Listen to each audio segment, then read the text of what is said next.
Hello, everybody. Time for Chapter 29, Stephen from Louis Sachar's Sideways Stories from Wayside School. Stephen had green hair. He had purple ears and a blue face. He wore his sister's pink dancing shoes and green leotards. The leotards matched his hair. He was all dressed up as a goblin for Mrs. Jewell's Halloween party. But unfortunately, it wasn't Halloween. "Ha ha ha! You sure look stupid," said Jason. And Jason was Stephen's best friend. "So do you," said Stephen.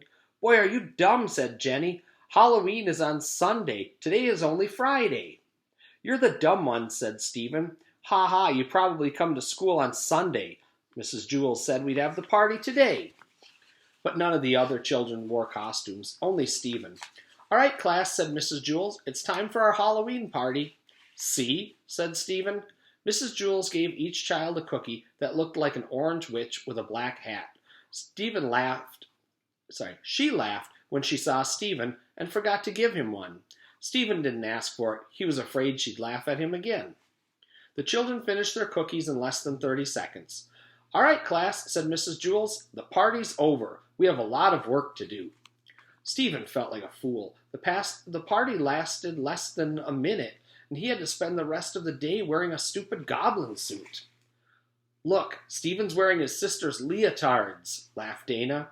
"They're green, just like his hair," said Fatso. Everybody laughed. Mrs. Jewell began the arithmetic lesson. She wrote on the blackboard, 2 plus 2 equals 5. "That's wrong," Joy shouted. Mrs. Jewell tried again. 2 plus 2 equals 3. That wasn't right either. She added 2 and 2 again and got 43. It was useless. No matter how hard she tried, she could not get 2 plus 2 to equal 4. "I don't understand it," she said. "They've always equaled 4 before." Suddenly she screamed. The chalk turned into a squiggling worm and she dropped it on her foot. Then all the lights went out and the blackboard lit up like a movie screen. A woman appeared on the screen. She had a long tongue and pointed ears. She stepped off the screen and into the classroom.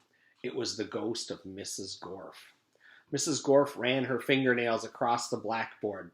"Trick or treat, you rotten kids," she said. "Now I'll get even with every last one of you. Where's Todd?" "Who is that?" asked Mrs. Jewell. "Mrs. Gorf," said Damien. "Who's Mrs. Gorf?" asked Mrs. Jewell. "She was the meanest teacher we ever had," said Rondi. "What happened to her?" asked Mrs. Jewell. "Louis ate her," said Jason. "Well, I'm not going to allow this," said Mrs. Jewell. "Get out of my classroom," she demanded. "It's Halloween, sweet teacher," said Mrs. Gorf. "Ghosts can go anywhere they like, and I've come for a little class reunion." "But it isn't Halloween," said Mrs. Jewell. "Halloween is 2 days away." "I know," said Mrs. Gorf, "but Halloween falls on Sunday this year, so we're celebrating it on the Friday before." Stephen leapt from his seat. "See, I was right," he said. "Today is the day we celebrate it, the Friday before. Mrs. Gorf proved it." He ran up to Mrs. Gorf. "They all laughed at me and made me feel stupid because I was the only one who got dressed up. But they were the ones who were wrong. You and I are right." He put his arms around Mrs. Gorf and hugged her. Mrs. Gorf gasped and disappeared. The lights came back on. Mrs. Jewell picked up a piece of chalk from the floor. She wrote on the blackboard, 2 plus 2 equals 4. "That's good," she said. "When 2 plus 2 doesn't equal 4, anything can happen."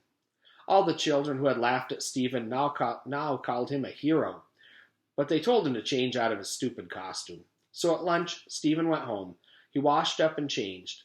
He came back wearing blue jeans and a polo shirt. Of course, his hair was still green. It always was. All right, and that brings us to our final chapter, Chapter 30, Louis